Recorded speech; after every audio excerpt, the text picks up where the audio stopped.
اگه یه چیز بگم شاید طاقتش نداشته باشه.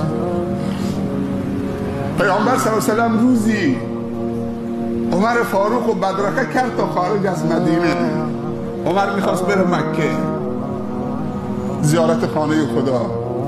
وقتی که بیرون از مدینه رفت عمر رو معانقه کرد، به آغوش کرد، در گوشش چیزی گفت برادر.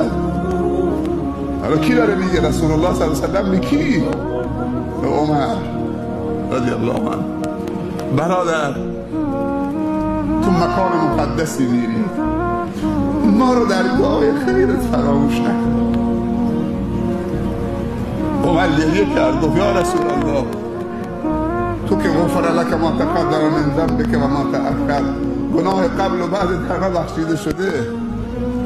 عمر کیه که برای اصلا عمر با دعای